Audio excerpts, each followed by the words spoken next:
5ஆம் கிளாஸ் படிக்கிற பிள்ளை சொல்லிச்சிங்க, what is the biggest problem in life? Thinking too small. சின்னதா யோசிக்கிறது தாங்க பெரிய பிரச்சனை வாழ்க்கையில. ஒரு மாசம் தூக்கம் இல்லாமல் தவித்த ஒரு பொழுதை சொல்கிறேன் என்று ஒரு படைப்பாளனாக ஒரு விஷயத்தை அதில் பகிர்ந்து கொண்டார். மாலை நேரம் எல்லா அலுவலும் முடிந்து வீடு திரும்புகின்ற பொழுது ஊருக்கு வெளியிலே குடிசையிலே குழந்தைகளை பிச்சைக்கு அனுப்பி அந்த பிச்சையில் பெறக்கூடிய காசை வைத்து வாழக்கூடிய அந்த ஒரு குடும்பம் ஒரு குடிசை போட்டு வாழ்ந்து கொண்டிருக்கிறது. இவர் அலுவல் முடிந்து திரும்புகின்ற பொழுது காலையிலிருந்து சாயந்தரம் வரைக்கும் பிச்சை எடுக்கக்கூடிய அந்த குழந்தைய வாசல்ல நிக்க வச்சு கற்பூரம் காட்டி அந்த அம்மா திருஷ்டி கழிச்சிருக்கு. அதை பார்த்து விட்டு அந்த படைப்பாளன் சொல்கிறான், இந்த காட்சி என்னை ஒரு மாதம் என்னை தூங்க விடாமல் செய்தது என்று சொல்கிறான். மிர்லான் சென் என்கின்ற ஒரு மிகப்பெரிய திரை படைப்பாளி, ஒரு இயக்குனர். அவன் சத்யஜித்ரேக்கு பிறகு மிக புகழ்பெற்ற மிர்லான் சென். அவன் எடுத்த ஒரு திரைப்படம், அது வங்காள மொழியில் எடுத்த திரைப்படம்.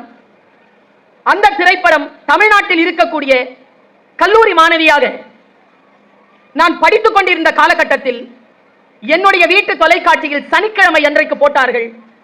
எத்தனையோ நூல்களை படித்து நான் பெறாத ஒரு விழிப்பை ஒரு சிறிய அசைவிலே மிர்லான் சென் எனக்கு சொல்லி தந்தார். நான் அந்த படத்தை உங்கள் அத்தனை பேருக்கும் சொல்கிறேன். அது வங்காள மொழியில் இருக்கின்ற ஒரு படம்.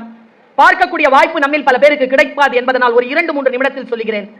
ஒரு 30-35 வயசு பொண்ணுங்க, வேலைக்கு போறா, கல்யாணம் ஆகல. அவளை கல்யாணம் ஆகாம பாத்துக்கிற குடும்பம் அந்த குடும்பம். ஏன்னா கல்யாணம் ஆயிடுச்சுன்னா சம்பளம் வராது. வயசான அப்பா, ஒரு அண்ணன், அவன் வேலைக்கு ஒன்னும் போகல, பைக் எடுத்து சுத்திட்டு இருப்பான். சின்ன சின்ன தம்பி தங்கச்சிகள் இருக்கு. ஒரு நடுத்தர வயதை கடந்த ஒரு 50-55 வயதை கடந்த ஒரு தாய். ஆனா அந்த பெண் நல்ல சம்பாதிக்கிற ஒரு பொண்ணு. ஒன்னும் இல்ல, ஒரு பொண்ணு வேலைக்கு போறா, கல்யாணம் ஆகல, கிளம்புறா, ஆபீஸ்க்கு போறா, நல்ல கவர்மெண்ட் உத்தியோகம் போறா. ஒரு ஃபேன் சுத்துது, கரெக்டா 7 மணி காட்டுது. 7 மணிக்கு வெளில போறா. ஒரு 9 மணிக்கு ஆபீஸ்க்கு போயிடுறா. ஆபீஸ்ல இருந்து கரெக்டா 6 மணி வந்த உடனே ஆபீஸ்ல இருந்து கிளம்பி 7:30 மணிக்குள்ள வீட்டுக்குள்ள வந்துடுறா. இதுதான் அவளுடைய ரொட்டீன். இது ஒரு 4-5 காட்சியில காட்டுறாங்க. அப்புறமா திடீர்னு ஒரு காட்சி, 7 மணி ஆகுது, 7:30 ஆகுது, 8 ஆகுது, பொண்ணு வரல. 9 ஆகுது, பொண்ணு வரல. வீட்டில் இருக்கிற எல்லாரும் கலைவரம் ஆகுறாங்க. அண்ணன் தேடி திரியிறான். ஆஸ்பத்திரிக்கு போய் பார்க்கறாங்க, மாச்சுவரியில போய் பார்க்கறாங்க, போலீஸ் ஸ்டேஷன்ல போய் பார்க்கறாங்க. தேடி திரியிறாங்க அந்த பொண்ணை. கூட்டம் கூட்டமா ரோட்ல எல்லாம் நின்று பேசுறாங்க. அந்த பொண்ணு வரல, பொண்ணு வரல, பொண்ணு வரலன்னு பேசுறாங்க. ராத்திரி வரைக்கும் அந்த பொண்ணு வரல. ராத்திரி 1 மணி ஆச்சு, பொண்ணு வரல. 2 மணிக்கு எல்லா வீடுகள்ல லைட் அணையுது, அந்த வீடு மட்டும் லைட் எரிஞ்சுக்கிட்டு இருக்கு. காலையில ஒரு 6 மணி ஒரு கார் நிக்குது. அந்த பொண்ணு இறங்குறா. இறங்கி வீட்டுக்குள்ள போறா. எல்லாரும் அவளை பாக்குறாங்க. தலை குனிஞ்சுக்கிட்டே மாடிக்கு ஏறி போயிட்டா. உள்ள போயிட்டு பேகை போட்டுட்டு குளிக்க போறா. குளிச்சு முடிச்சிட்டு மறுபடியும் வெளியில பேகை எடுத்து மாட்டும் போது அவங்க அம்மா சாப்பாடு டப்பாவை அவகிட்ட கொடுக்குறாங்க. இவ்வளவுதான் கதை. கதை முடிஞ்சு போச்சு. என்ன இப்படியே பார்த்துருந்தீங்கன்னா முடிஞ்சிருச்சு. அவ்வளவுதான். அதிர்ச்சியா இருக்குல்ல? முடிஞ்சது. இது தேசிய விருது பெற்ற படம். தேசிய விருது கிடைச்சது இந்த படத்துக்கு. படத்துல அந்த படைப்பாளன் பரிசு வாங்குறதுக்காக வரான். அப்ப கேள்வி கேட்கலான்னு ஒரு கேள்வி நேரத்தை ஒதுக்குறாங்க. என்ன கேள்வி வந்திருக்கும்னு நினைக்கிறீங்க?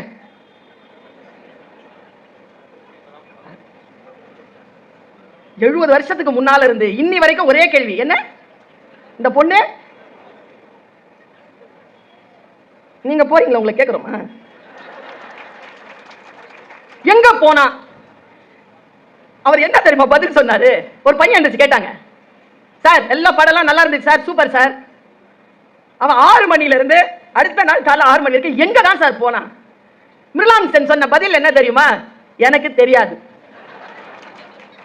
அப்போ ஐ டோன்ட் நோ என்று சொன்னார். அப்போ ஒரு பையன், இளைஞன் ஒருத்தன் கேட்டான், சார் நீங்கள் தான் அந்த கதையின் இயக்குனர், நீங்கள் தான் அந்த கதையை இயக்கிய கர்த்தா, நீங்கள் தான் படைப்பாளி, உங்களுக்கு தெரியாதா? தெரியும், சொல்ல மாட்டேன்னு சொல்லுங்க, தெரியாதுன்னு சொல்லாதீங்க. அதுக்கு மிர்லான் சென் சொன்ன பதில் என்ன தெரியுமா தோழமைகளே? ஆம் தோழனே, நான் தான் அந்த பெண்ணை படைத்த கர்த்தா, நான் தான் அந்த படத்தை இயக்கிய இயக்குனர், நான் தான் அந்த கதையை எழுதிய படைப்பாளி. இருந்தாலும் ஒரு பெண்ணின் அந்தரங்கத்தை எட்டி பார்க்கக்கூடிய தகுதி எனக்கு இருப்பதாக நான் கருதவில்லை, எனக்கு தெரியாது என்று அவர் சொன்னார். இதுக்கு பேர் தாங்க கல்வி. அதனால தான் வங்காள நாடு கல்வியில் சிறந்து இன்னைக்கும் இருக்குது. நான் சமீபத்தில் ஒரு விஷயத்தை பத்தி ரொம்ப டீப்பா யோசிச்சுட்டு இருக்கிறேன். யாரோ ஒருத்தர் சொல்றாங்கிறதுனால ஒரு விஷயத்தை நம்புறோம் தெரியுமா? சுயமா சிந்திக்கிறதே இல்லை. அவங்க சொன்னாங்க, இவங்க சொன்னாங்க, அதனால நானும் ஆமா சொல்றேன். அதுல ஒரு விஷயம், பாம்பு. இப்போ ஒரு கிறிஸ்துவரையோ ஒரு இஸ்லாமியரையோ கூப்பிட்டு பாம்பு குறிப்பெழுதுக அப்படின்னு சொன்னா பளிச்சுன்னு சொல்லுவாங்க சாத்தான். சரியா? ஏன் சாத்தான் ஆச்சு? அது சாத்தான் பாம்பு வடிவத்தில் தான் வந்து ஏவாளுக்கு சாப்பிடாத அப்படின்னு கடவுள் ஆணையிட்ட ஆப்பிளை சாப்பிட சொன்னது. அதனால பாம்பு சாத்தான். சரி, பாம்பை வணங்குறாங்களே அந்த மக்கள் இந்தியாவில் நிறைய ஆச்சு. அவங்கள கேட்ட அவங்க என்ன சொல்றாங்க? பாம்புனா சாமி, கடவுள். நான் கேட்கிறேன், தன்னை இவர்கள் எல்லாம் சாத்தான் என்று சொல்கிறார்கள் என்பதும் இவர்கள் எல்லாம் தன்னை சாமி என்று சொல்கிறார்கள் என்பதும் பாம்புக்கு தெரியுமா? பாம்புக்கு தெரியாது. பாம்பு அதுவா தான் இருக்கு. ஆனால் நாம் ஒரு கருத்தை அதன் மீது திணித்துக் கொண்டிருக்க. காலையில் ஒரு கவிதை படிச்சேங்க. தமிழ் மணவாளன் என்கின்ற ஒரு கவிஞன் தன்னுடைய புத்தகத்தில் எழுதின ஒரு கவிதையை வாசித்து ஒன்றை முன்னால் இருக்கின்றவர்களை அல்லது நம்மை இந்த சூழலை எப்படி புரிந்து கொள்வது என்பதற்கான ஒரு விளக்கம், பொம்மலாட்டம்னு ஒரு கவிதை எழுதியிருக்காங்க. விரல்களின் அசைவில் இருக்கக்கூடிய நூல்களில் தன்னை தாங்கி இருக்கக்கூடிய அந்த நூல்களை வைத்துத்தான் அந்த பொம்மை பார்வையாளர்களுக்கு தன்னை வெளிப்படுத்துகிறது. அந்த கையசைப்பவனுடைய அசிரத்தையால் நூற்றுக்கணக்கானவர்களுடைய பார்வையில் அந்த பொம்மை தான் அழகிழந்து ஒரு வஞ்சனையான பாத்திரமாக மாறுகிறது என்பதனை அறியாமலேயே அது அசைந்து கொண்டிருந்தது. பார்வையாளர்கள் அதன் மீது வஞ்சத்தை திணித்துக் கொண்டிருந்தார்கள். விரலை அசைப்பவனின் நூலை அசைப்பவனுடைய அசிரத்தையால் அந்த வஞ்சம் தன்னை வந்து சேர்கிறது. மக்கள் வஞ்சத்துடன் தன்னை பார்க்கிறார்கள் என்கின்ற அந்த காட்சியோடு அந்த பொம்மை தன்னை அறியாமலேயே ஆடிக்கொண்டிருக்கிறது. கடைசியா அந்த கவிஞன் அந்த கவிதையை முடிக்கிறான். அசிரத்தையாக அசைத்துக் கொண்டிருக்கின்றவனுக்கும் அழகான ஒரு பொம்மை ஆபாசமான வஞ்சனையான பாத்திரமாக மாறுகிறது என்று தெரியாமலேயே அவனும் அதை அசைத்துக் கொண்டிருந்தான் என்று சொல்லி முடிக்கிறான். வாழ்க்கையில் நாம் குற்றவாளிகள் என்று தீர்க்கக்கூடிய எத்தனையோ பேருக்கு அவரவர்களுக்கான வாழ்க்கை சூழல் அமைந்தபடிதான் இருக்கிறது என்று கதை சொல்லி சொன்னார். வாழ்க்கையில் சில வார்த்தைகள் நம்மை வந்து சேர்கின்ற பொழுது அந்த வார்த்தைகளுக்கான கனம் அதை புரிந்து கொள்ளுகின்றவர்களுடைய மனநிலையை பொறுத்து கூடுகிறது, குறைகிறது. நான் ஒரு கருத்து சொல்றேன். இந்த பாம்பு பத்தி சொன்னல, அதே மாதிரி நம்ம பரவலா ஒரு மிருகத்தை கடந்த ஒரு 3-4 தலைமுறையா திட்டிட்டு இருக்கோம். அது வீட்டுக்குள்ள வந்தா வீடு விளங்காதுன்னு சொல்றோம். அது உங்க வீட்டுக்கு வந்துச்சா? வரல. இன்னொன்னு அந்த ஸ்டேட்மெண்ட் ரொம்ப அபாயகரமான ஸ்டேட்மெண்ட் சார். அதோட சேர்த்து இன்னொன்னு சொல்லுவாங்க, சொல்லுங்க பாப்போம். ஆமினா புகுந்த வீடோ ஆமா புகுந்த வீடோ. எனக்கு இந்த வார்த்தை வந்து சேர்ந்த உடனே ஐயோ ஆமினா நம்ம வீட்டு புள்ள பேரா இருக்குது, யார் வீட்டை போய் அது கெடுத்துச்சின்னு சொல்லிட்டு நான் போய் என்னது இது கதைன்னு கேட்டா ஆமினா பொம்பளை பிள்ளை பேர் இல்ல, அது ஏதோ ஒரு நீதிமன்றத்திலிருந்து வந்து வீட்டை ஆக்கிரமித்துக் கொண்டு நிலத்தை ஆக்கிரமித்துக் கொண்டிருக்கின்றவர்களிடம் இருந்து நிலத்தை திரும்பி பெறுவதற்காக வருவங்களுக்கு பேர் அதை வச்சிருக்காங்க. இதே மாதிரி ஆமைக்கும் தெரியாதுங்க. ஏன் திட்டுறாங்க இவங்க? அது உங்க வீட்டுக்குள்ள நுழைஞ்சுதா? உங்க மனைவி கிட்ட உங்களை போட்டு கொடுத்துச்சா? இந்த குழந்தைகள் கிட்ட ஏதாவது கலவரம் பண்ணிச்சா? மாமியார் மருமக பிரச்சனை கொடுத்துச்சா? இல்ல கள்ள ஓட்டு போட்டுச்சா? இல்ல ஓட்டு போடுறதுக்கு காசு கொடுத்துச்சா? என்ன பண்ணுச்சு அது? அதை ஏன் தொடர்ந்து திட்டிட்டு இருக்கிறீங்க? நான் பாருங்க, இந்த நாட்டில் ஆமையை திட்டுறோமா? நான் ஹாங்காங் போயிருந்த போது மக்காவுன்னு ஒரு இடம், சீன நாடு, என்கிட்ட விசா இருந்ததுனால அந்த சீன நாட்டுக்குள்ள போய் பார்த்தா நம்ம வீட்டுக்கு வெளியில அகல் விளக்கு வைக்கிறோம்ல, அந்த மாதிரி 2 ஆமையை வச்சு வா வான்னு கூப்பிடுறான். நம்ம உள்ள வரப்படாதுங்கிறோம், அவன் உள்ள வா வாங்குறான். நான் நேரா போய் யார் தாண்டா நீ? உன்ன ஒருத்தன் உள்ள கூப்பிடுறான், ஒருத்தன் உன்னை வர விட மாட்டேங்கிறான், யார் தான் நீ அப்படி என்று தேடினால் சில அறிவியல் உண்மைகள் எனக்கு கிடைச்சதுங்க.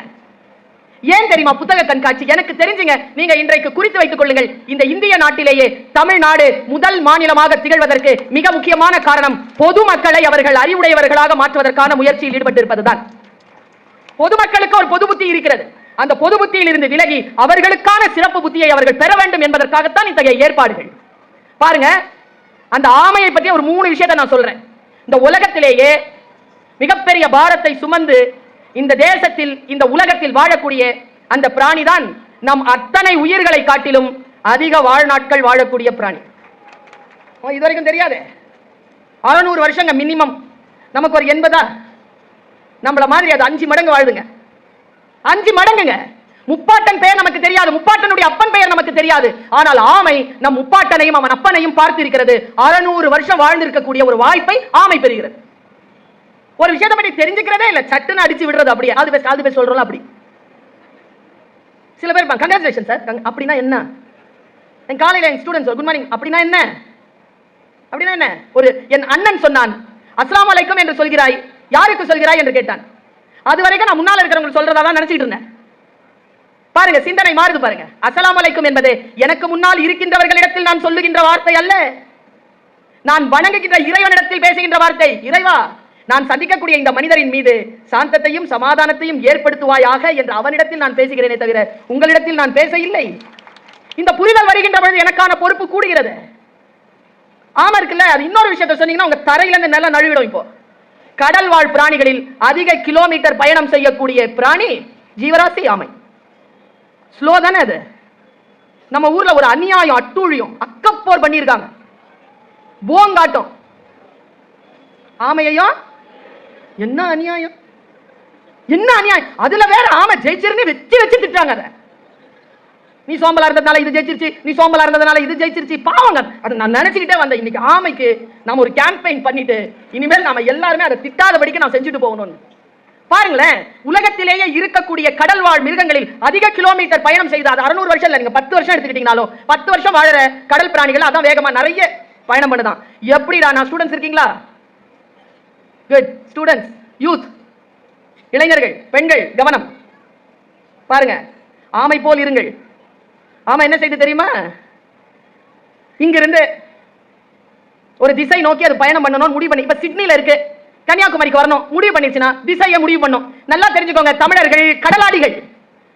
கடல் பயணத்தை மேற்கொள்ளுகின்ற பொழுது அவர்கள் கடலுக்கு அடியிலே தொலைநோக்கு அந்த கருவியை வைத்து ஆமை போகின்ற திசையை வைத்து தான் தன்னுடைய சுக்கானை திருப்புவார்கள். அவ்வளவு திசை அறிவு இருக்கு ஆமைக்கு. அது என்ன பண்ணும்? நான் எப்படி பாஸ்டாடா போறேன் நீன்னு பார்த்தா சூப்பர். நான் ஏன் பெண்கள், இளைஞர்கள், குழந்தைகள்னு சொன்னா, ஆமை என்ன செய்யுதுன்னா டிராவல் பண்ணும்போது அதுவா பாட்டுக்கு நீந்திக்கிட்டு போறது இல்லை. இங்க போகணும்னு முடிவு பண்ணிருச்சுன்னா அது வெயிட் பண்ணுது. கடலுக்குள்ளே நீரோட்டங்கள் வரும், ரொம்ப ஃபாஸ்டா இருக்கும் அந்த நீரோட்டம். அந்த நீரோட்டத்தோடு தன்னை சேர்த்துக் கொள்ளும். வாய்ப்புகள் வருகின்ற பொழுது உங்களை சரியான நீரோட்டத்தோடு சேர்த்துக் கொள்ளுங்கள். மிக அதிவேகமாக போய் உங்களுடைய இலக்கை அடைவீர்கள். குறிப்பு ஆசிரியர் இல்லையா? குறிப்பு நிறுத்துறேன். ஏன்னா நீரோட்டம் போகிற திசையில் அது போகாது. தான் எவ்வளவு தூரம் போகணுமோ அவ்வளவு தூரம் போயிட்டு நீரோட்டம் வேறு திசையில் போனால் அந்த அந்த நீரோட்டத்திலிருந்து தன்னை அப்புறப்படுத்திக் கொண்டு திசை நோக்கி அடுத்த நீரோட்டத்திற்காக காத்திருக்கும். இலக்கை மறக்காமல் திசையை வைத்து 45 நாட்களில் தான் எங்கே ஒரு இடத்தில் முட்டையிட்டோமோ, உலகத்தில் எங்கே இருந்தாலும் 45 நாட்களில் அதே இடத்திற்கு வந்து முட்டையிடக்கூடிய பேரறிவு படைத்திருக்கிறது ஆமை என்று நான் படிக்கிறேன். விஷயங்கள் வந்து சேர்கின்ற பொழுது சில விஷயங்களை நாம் கண்ணியத்துடனும் அதை நேர்மையுடனும் பார்த்துக் கொள்ள வேண்டும். மனதை பிசைய வைப்பது மட்டுமல்ல ஞானம். இன்றைக்கு வாழ்க்கை எப்படி தெரியுமா? ஜெயிக்கிறவனுக்கு தாங்க. எப்படி ஜெயிக்கிறோம் அப்படிங்கறதுல தான் இருக்கு பிரச்சனையே. எனக்கு காந்தியடிகளுடைய வார்த்தை ரொம்ப பிடிக்கும். நம்ம எல்லாருமே சவால்களை சந்திக்கின்ற நாம் எல்லோருமே தெரிந்து கொள்ள வேண்டிய ஒரு பேருண்மை, நம்முடைய இலக்கு உயர்ந்ததாக இருந்தால் மட்டும் போதாது, அதை அடையும் வழியும் மிகச் சிறப்பானதாக இருக்க வேண்டும். மிக சிறப்பானதாக அந்த வழியில் தான் நாம் பயணம் செய்ய வேண்டும் என்பதிலே நாம் மிக தெளிவாக இருக்க வேண்டும். இந்த உலகத்திலே இருக்க நம்ம எல்லாருக்குமே இருக்கிற பிரச்சனை என்ன தெரியுமா? நான் அதை தொடர்ந்து பேசுறேன், நல்லா தெரிஞ்சுக்கோங்க. யாரையும் பார்த்து வியக்காதீர்கள் என்று நான் சொல்லி இருக்கிறேன். என்ன ரகசியம் தெரியுமா? வியப்பது வீழ்ச்சிங்க. வியக்காதீங்க. இந்த புத்தக கண்காட்சிக்கு வந்திருக்கிறீங்களா? இன்னைக்கு எத்தனாவது நாள்? 8வது நாள் ஆயிடுச்சா? இந்த புக் வாங்குறதுக்குன்னே ஒரு சயின்ஸ் இருக்குங்க, ஒரு டெக்னாலஜி இருக்கு. டக்குன்னு போன உடனே வாங்கப்படாது. ஃபர்ஸ்ட் நாள் வரணும், சுத்தி பார்க்கணும், கையில ப்ராஸ்பெக்டஸ் வாங்கணும், எவ்வளவு காசு இருக்குன்னு ஐடியா பண்ணணும். சில பேர்கிட்ட கேட்கணும், இப்போ எந்த புக் வாங்கினா நல்லா இருக்கும் அப்படின்னு கேட்கலாம். உங்களுடைய இன்ட்ரெஸ்ட் என்ன இருக்குன்னு பார்க்கலாம். ஒரு வாசிப்பாளரா சொல்றேன், நம்ம கிட்ட எல்லார்கிட்டயும் இருக்கிற பெரிய பிரச்சனை, ஆசையாக புத்தகங்கள் வாங்கி விடுவோம், ஆனால் படிப்பதே இல்லை. வாங்கிய நூல்களை முழுமையாக படித்து முடியுங்கள். ஒரு புத்தகத்தை படித்து முடிக்கின்ற பொழுதுதான், இதோ அவர்கள் ஒரு கதையை படித்து விட்டு வந்து பேசினார். நான் ஒரு விஷயம் சொல்லவா? பவா சொன்னா நல்லதா இருக்குது, ஆனால் எழுதுகின்ற பொழுது நான் வாசிக்கிறேன் தெரியுமா? நான் தொடர்ந்து சொல்லிட்டு இருக்கிறேன். நான் பொன்னியின் செல்வனை 13 வயசுல படிச்சேங்க. ஒரு வருஷம் அந்த ஹேங் ஓவர் இருந்துச்சு எனக்கு. 14வது வயசுல நினைச்சேங்க, கண்டிப்பா வந்தியத்தேவன் வருவான், நம்மளை கூட்டு போவான். உண்மையா நம்பினேங்க நான் அந்த வயசுல. ஆனா இப்ப படம் பார்த்த அப்புறமா நல்ல வேலை வரலன்னு நினைச்சேன். ஏனென்றால் அது மணிரத்னத்தின் வந்தியத்தேவன், அது பர்வீன் சுல்தானாவின் வந்தியத்தேவன் இல்லை. வாசிப்பாளர்களுக்கு என்ற ஒரு கற்பனை இருக்கிறது, அவர்களுக்கு என்று ஒரு உலகம் இருக்கிறது. அவர்கள் மூலமாக நீங்கள் யார் மூலமாகவும் அதை படிக்காமல் உங்களுடைய சொந்த அனுபவத்தில் அதை வாசித்து தெரிந்து கொள்ளுங்கள். கடவுள் என்பதே சொந்த அனுபவம் தானே, அன்பு என்பதே சொந்த அனுபவம் தானே. யாரோ ஒருவர் சொல்கிறார்கள் என்பதற்காக அல்ல, நான் என்னை முழுமையாக உணர்வதற்கு நான் அந்த அனுபவத்தை நேராக பெற வேண்டும். சில நேரங்கள் இருக்கு, எல்லா அனுபவத்தையும் பெற்றிட முடியாது. ஆனால் மூலத்துக்கு போயிடுங்க. எப்பவுமே இந்த கோனாறு, நாடாறு, செட்டியாறு யாரும் வேண்டாம், நமக்கு டைரக்டா படிக்கலாம். நான் +2 படிக்கும்போது கோனார் கைடு தான். நான் கைட்ல படிச்சதே இல்லை. ஒண்ணுக்கு 4 வாட்டி படிச்சா புரியும், கோனார் கைடை விட அழகா புரியும். இன்றைக்கு நான் சொல்லுகிறேன், என் குழந்தைகளுக்கு என் வகுப்பில் நான் நோட்ஸே கொடுக்கறது இல்லை. என் பிள்ளைகள் நல்ல மதிப்பெண்கள் எடுத்து பாஸ் பண்ணுது. ஏன் தெரியுமா? நான் அவர்களுடைய கற்பனையை விரித்து என் வார்த்தைகளை அவர்களுக்குள் போடுகிறேன். அவர்கள் அதை எழுதுகிறார்கள். அவர்கள் மதிப்பெண்கள் வேண்டுமானாலும் குறைவாக வாங்கலாம், ஆனால் வாழ்க்கையில் ஒருபோதும் அவர்கள் தோற்க மாட்டார்கள் என்கின்ற நம்பிக்கை தான். ஒன்றை எப்படி விதைப்பது, ஒன்றை எப்படி தருவது, ஒருவருடைய மனதை எப்படி திறப்பது, இவ்வளவுதான் நான் செய்ய முடியும். ஒரு டீச்சரா நான் சொல்றேன், ஐ cannot teach anything. நான் எதையும் சொல்லி தந்திர முடியாது. நீங்கள் கற்பதற்கான சூழலை தான் என்னால் ஏற்படுத்தி தர முடியுமே தவிர நான் எதையும் உங்களுக்கு சொல்லி தந்திர முடியாது. இன்னொரு குறிப்பு, டீச்சர்ஸ் யாராவது இருக்கீங்களா? நிறைய இருக்கிறீங்க. உங்கள் கால்களில் விழுந்து கேட்டுக்கொள்கிறேன், நானும் ஆசிரியை தான், என்னையும் சேர்த்து சொல்கிறேன், நம்புத்தியை அந்த குழந்தைகளுக்கு தந்து விடாதீர்கள். அவர்கள் அதற்காக நம் வகுப்பிற்கு வரவில்லை. அவர்கள் தன் அறிவை அறிமுகம் செய்து கொள்வதற்காகத்தான் நம் வகுப்பிற்கு வந்திருக்கிறார்களே தவிர நம் அறிவை பெறுவதற்காக அவர்கள் வர இல்லை என்பதனை ஆசிரியர்கள் புரிந்து கொள்கின்ற பொழுது அவர்கள் சவால்களை சந்திக்க தொடங்குகிறார்கள். என் உலகம் என்பது வேறு, என் வாழ்க்கை என்பது வேறு. அதை நான் சந்திப்பதற்கான சூழ்நிலைகள் தான் ஏற்படுத்த முடியும். பாருங்க, சிங்கப்பூர்ல ஒரு சிங்கப்பூர்ல இல்ல, சவுதி அரேபியால நான் பேச போறேன். ஒரு ஸ்கூல்ல என்ன பேச சொல்றாங்க. சும்மா சமையலறைக்கு வந்த முயலை சமைக்காமல் விட மாட்டார்கள் இல்லையா? அப்படி திடீர்னு கொண்டு போய் ஒரு ஸ்கூல்ல விட்டாங்க பேசுங்கன்ட்டு. அப்படிதாங்க ஒரு பையன் சைக்கிள் எடுத்துட்டு வந்து கரெக்டா என் முன்னால் அப்படி பார்க் பண்ணிட்டு சொல்றான், பர்வீன் சுல்தானா தானே அப்படின்னா. மொத்தமா அவனுக்கு 7.5 வயசு இருக்குங்க. என்னடா பேரை சொல்றான்னு பார்த்தேன். இந்த காக்கா கதை ஒண்ணு சொல்லியிருந்தீங்க, சொல்லுங்க, சூப்பரா சொல்றீங்க, சொல்லுங்கிறாங்க சைக்கிளை மறிச்சிட்டு. நான் சொன்னேன், கொஞ்சம் செலவாகும் பரவாயில்ல, கொஞ்சம் செலவாகும் பரவாயில்ல. எவ்வளோ ஆகும்? எவ்வளோ வச்சிருக்கேன்னு? 2 ரூபா இருக்கு, கொடுங்க. வேலை இருக்கு அப்படின்னா கொடுக்க முடியாதுல்ல, போய் எனக்கு கொடுக்குறதா இருந்தா சொல்லு, நான் பேசுறேன் அப்படின்னு. அவன் என்ன மேலே கீழே பார்ப்பான். டிவியில் நல்ல மாதிரியா பேசுது, நான் டிவிலேயே பார்த்துக்கிறேன் அப்படின்ட்டு போயிட்டாங்க அவன். நான் யோசிச்சு பார்க்குறேன், குழந்தைகளுடைய மனநிலை ரொம்ப கவனம். குழந்தைகளுடைய மனநிலையில் கவனம் வையுங்கள். நான் அந்த சவுதி அரேபியா ஸ்கூல்ல போய் கேட்கிறேன், what is the biggest problem in your life? இப்போ நான் கேட்குறேன், what is your biggest problem? என்னப்பா சொல்லுவேன்? பாப்பா, my father and my mother and my school, my driver, my friends, my books, இப்படிதான் சொல்லுவோம். 5ஆம் கிளாஸ் படிக்கிற பிள்ளை சொல்லிச்சிங்க, what is the biggest problem in லைஃப்னா திங்கிங் டூ ஸ்மால். சின்னதா யோசிக்கிறது தாங்க பெரிய பிரச்சனை வாழ்க்கையில. நீங்க பாருங்க, சின்னதா யோசிக்கிறவங்க பாருங்க, இந்த அப்பான்ற படத்துல வரும், யார் கண்ணுக்கு தெரியாம இருந்துரும்டா, பிரச்சனை எதிர்கொள்றதே இல்லை. சில பேர் சொல்லுவாங்க, நாங்க நடுநிலையாளர்கள். இன்னைக்கு நான் சொல்றேன், எழுதி வச்சுக்கோங்க, நடுநிலைன்னு ஒண்ணு கிடையாதுங்க இந்த சமூகத்துல. ஒருத்தன் சண்டை போட்டுட்டு இருக்கிறானா, ஒருத்தன் அடிச்சுட்டு இருக்கிறானா, வேடிக்கை பாக்குறனா, நீ அடிக்கிறவன் பக்கம், ஏன்னு கேட்கிறனா அடி வாங்குறவன் பக்கம், அவ்வளவுதான். இந்த நடுநிலையில நிக்கிறீங்க, நான் வேடிக்கை பாக்குறீங்கன்னு அர்த்தம். நமக்கான கடமை என்ன? சவால்களை நாம் சந்திக்க வேண்டும் என்று சொன்னால் நாம் சில பல தெளிவுகள் இல்லாமல் முடியாது. நான் எப்பவுமே சொல்ற ஒரு விஷயம், எங்க இருந்து தொடங்குறது? என்னுடைய சவாலை நான் எப்படி தொடங்குவது? என் வாழ்க்கையை நான் எப்படி தொடங்குவது? நான் இப்போ ஒரு விஷயத்தை சொல்றேன், நான் வேற, அவர் வேறங்க. அவர் வேற, அவர் எழுத்தாளர், கதை சொல்லி, நான் பேச்சாளர், பேராசிரியர். அவர் ஆண், நான் பெண். எனக்கு ஒரு நியாயம், அவருக்கு ஒரு நியாயம். என் நியாயமும் அவர் நியாயமும் ஒன்று கிடையாது. ஒரு இடத்திலிருந்து புலம் பெயர்ந்து, திருவண்ணாமலையிலிருந்து புலம் பெயர்ந்து பவா வந்து இந்த மேடையில் பேசுவதற்கும், சென்னையிலிருந்து கிளம்பி நான் வந்து இங்க நின்று பேசுவதற்கும் நடுவிலே இருக்கக்கூடிய இந்த பாலியல் நிலையிலான வித்தியாசம் இருக்குல்ல, அது ரொம்ப பெருசு. பெண்கள் ஒரு இடத்திலிருந்து புலம் பெயர்ந்து வருவது என்பது அவர்களுடைய பயாலஜி, அவர்களுடைய சைக்காலஜி, அவர்களுடைய பிசியாலஜி எல்லாமே வேறங்க. ஒரு குழந்தையினுடைய சைக்காலஜிங்கிறது டோட்டலா வேற, ஒரு இளைஞனுடைய சைக்காலஜிங்கிறது வேற. அவர்களை நாம் எதிர்கொள்வது எப்படி, எங்கிருந்து தொடங்குறது? நான் இப்படி சொல்லிட்டு போறேன், இந்த போனை கண்டுபிடிச்சான் பாருங்க ஒருவன், ரொம்ப நல்ல விஷயங்க இது ஆக்சுவலா. இப்ப எல்லாரும் பேச்சை விட்டுட்டு பதிவு பண்ணிட்டு இருக்கிறீங்க. என் பேச்சு தான் எல்லா யூடியூப்ல இருக்கு தானே, நேரில் வந்திருக்கேன்ல, அனுபவிக்கலாம்ல, அதையும் பிடிச்சிக்கிட்டே இருக்க வேண்டியது நின்று. அப்படிதாங்க தென்காசிக்கு போயிருந்தோம், குத்தாலத்தில் குளிக்கிறதுக்கு கூட்டு போனாங்க சார். நல்ல தண்ணி தள்ளு தள்ளு தள்ளு தள்ளுனா 4 பேர் வந்து நான் தள்ளிட்டோம். 4 பேரும் செல்ஃபி எடுத்தான், குளிக்காம போயிட்டான். எல்லாத்தையும் பதிவு பண்ணி என்ன பண்ணுவீங்க? குழந்தைக்கு ஒரு வாழ்க்கை இருக்குல்ல, அதுவா தேடிட்டு வரட்டுமே. எல்லாத்தையும் பதிவு செய்ய வேண்டும் என்கின்ற ஒரு மனநிலையிலிருந்து என் தமிழ் தோழமைகளை, உறவுகளை விடுபடுங்கள். ஒரு சிறிய வினாடியை, அந்த வினாடியை முழுமையாக அனுபவியுங்கள். ஓஷோ சொல்றாங்க, மலர் மலர்கிறது, மலர் மலர்கிறது, அது முழுமையாக இருக்கிறது அன்பை போல. அதில் நிரந்தரத்தை தேடாதீர்கள். நிரந்தரத்தை தேடினால் நீங்கள் காகித பூக்களைத்தான் நாட வேண்டி வரும். வீட்டில் போய் யோசிச்சு பாருங்க நான் என்ன சொன்னேன்னு.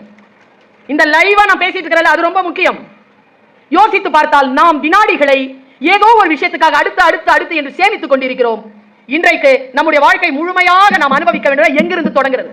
இந்த போனை கண்டுபிடிச்சான்னு சொன்னேன்ல, நான் ஒரு 4-5 வருஷமா சொல்லிட்டு இருக்கிறேன், ஜாதகம்லாம் பார்க்காதப்பா, இந்த பொண்ணு போனை அவன்கிட்ட ஒரு 4 நாள் கொடு, அவன் போனை இந்த பொண்ணு கிட்ட ஒரு 4 நாள் கொடு, கெமிஸ்ட்ரி ஒர்க் அவுட் ஆயிடுச்சுன்னா கல்யாணம் பண்ணு. ஒருத்தனுக்கு ஒருத்தி கல்யாணம் நடக்காதுங்க, அவ்வளோ கள்ளத்தனம். ஆமாங்க, காலேஜ்ல வேலை செய்யறேங்க நான். ஒரு பொண்ணு ஆக்சிடென்ட் ஆகி கிடந்திருக்கு, போய் அவளை ரெஸ்கியூ பண்றதுக்கு போய் அவங்க அப்பாட்ட சொல்லணும், நம்பரை சொல்லுனா உடஞ்சி விழுந்து அந்த கையை வச்சுக்கிட்டு அவ பாஸ்வேர்ட் போடாத தவிர எனக்கு சொல்ல மாட்டேங்கிறான். மையங்கிற நிலையில இருக்கா, சொல்ல மாட்டேங்குது.